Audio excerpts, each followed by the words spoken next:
What's up, Guardians? Profane here. Thanks for checking out the video. Today I want to talk about a very pressing and concerning matter that resonates within all of us, the Destiny 2 exotics that yearn for a renaissance. Join me as we explore the exotics that are in dire need of a rework to reclaim their former glory and rekindle the brilliance that once defined these exotics. Between class armor and weapons, we'll be exposing 27 total exotics that are in desperate need of a facelift. We start things off by taking a look at 5 exotic armor pieces for warlocks that are in much need of some TLC. We've got the Astrocyte Verse, an exotic helmet that only benefits Voidwalkers, providing further and more frequent blinks. Weapons ready faster, but sadly this just doesn't translate to good performance in the PvE. Maybe some sort of inclusion into the Void 3.0 verbiage could provide this exotic with more relevancy. The ability to weaken nearby enemies when performing blink could certainly be beneficial. Next, the Storm Dancer's Brace, designed to improve your storm trance and have it more frequently. But in a world where we have Crown Tempest and Fallen Sunstar, there is never a situation where these would be better. Adding in some sort of blinding, jolting, or amplified effects could do wonders for this exotic.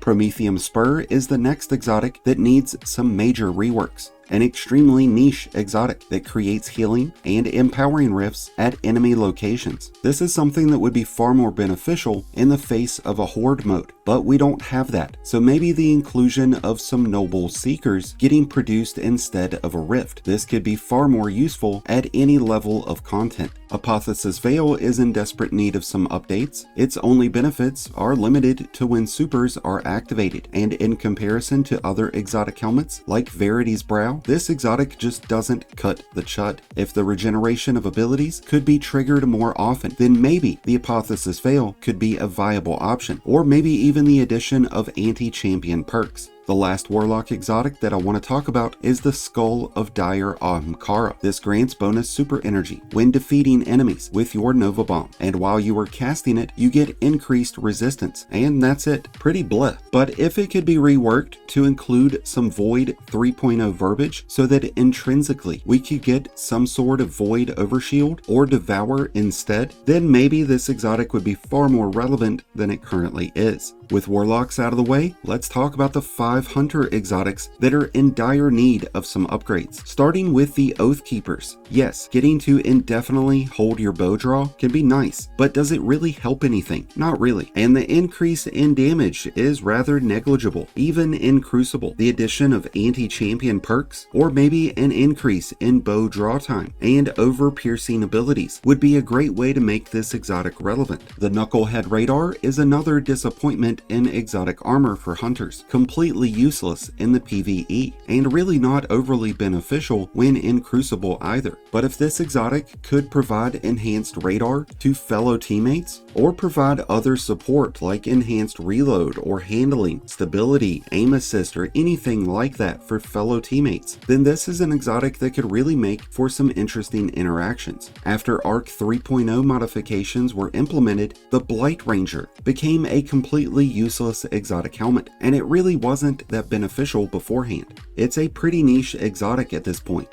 It has its moments, it can certainly be fun. The bonus in orbs is a nice appeal, but there's not enough reason to switch off of Radiant Flux, Assassin's Cow, Liar's Handshake, or Star Eater's Scale. There's too many better options, so maybe if it had some Arc 3.0 verbiage, then maybe, just maybe, this exotic could prove to be viable. Raiju's Harness is another exotic that doesn't quite meet expectations, at least in anything outside of the Crucible. As far as PvE goes, this exotic is about as useless as the Blight Ranger, with several other exotics offering much better benefits. Adding the ability to jolt targets, or the addition of other Arc 3.0 verbiages could really give this exotic the boost that it needs to be much more viable in the current PvE. The last Hunter exotic that I want to talk about today is the Foe Tracer. This is like the poor man's one-eyed mask, and even that isn't really good anymore. This exotic needs to provide more damage, and it needs to trigger that damage bonus sooner. Having to wait until the enemy is already almost dead makes this exotic helmet almost pointless. And now I'd like to address the crayon eaters in the room, those rascally titans. The Path of the Burning Step is the first titan exotic that needs some TLC, since its benefits only get triggered when being frozen. The bonus damage and ability regeneration is for the most part useless in most any activity, making this a very specific situational niche build. To remedy this, take out the frozen part and reword it so that the bonus solar damage and ability regeneration would be triggered after being affected by suppression, slow, jolt, scorch, or any of the other class effects. Next, the Eternal Warrior, an exotic that's been forced into the shadows, with exotics like Dune Marchers, Synthoceps, Curus, and others taking the lead. This exotic needs something substantial to make it more relevant, because the bonus arc weapon damage just isn't cutting it. But maybe if arc weapons received the ability to jolt targets, then the Eternal Warrior could be far more appealing. Moving on, the Mask of the Quiet One, a complete waste of a good exotic, as all of its benefits can be triggered with the use of several different void aspects and fragments. Hell, just having Devour on makes this exotic practically useless when you could just as easily throw on the Synthoceps or Doomfang. Adding in a weakening or suppressing effect that could be applied towards enemies when you become critically wounded could be a far more beneficial ability to have. Up next, the Worm God Caress. While these were all the rage at one point, they've been nerfed to the ground so hard that they're just not useful anymore. The Synthoceps or Dune Marchers are just better options, but if this exotic were to be granted anti-champion perks, it could certainly see a rise in relevancy. And the last exotic armor piece that needs some fine-tuning is the Ursa Furiosa. While the bonus super energy is nice and bonus orbs are always appreciated, it's better in most DPS situations to just have all 6 players dealing out DPS, which makes the Well of Radiance or just a normal bubble far more superior. If the Titan using the Ursas could also activate grenade and melee abilities, or use a weapon at the same time that the frontal shield is active, then I think that this exotic could finally see some legitimate use within in-game content. Alright, so that's 15 exotic armor pieces that need some TLC. Let's now take a look at the exotic weapons, starting with the Symmetry. This exotic had the misfortune of being created just before Arc 3.0, so it sadly missed out on the ability to jolt targets, but if that could be added, then this exotic could once again be a viable option. Second, Tiku's Divination, or Taiku's Divination, however you pronounce it. Solar verbiage is very much needed for this weapon, as adding Scorch would be absolutely amazing for this bow.